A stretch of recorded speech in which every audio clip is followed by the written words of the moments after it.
तस्वीरां खिंचिया करो, यादां बन रह जांदियां।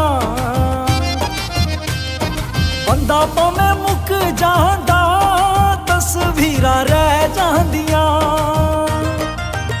तस्वीरां खिंचिया करो, यादां बन रह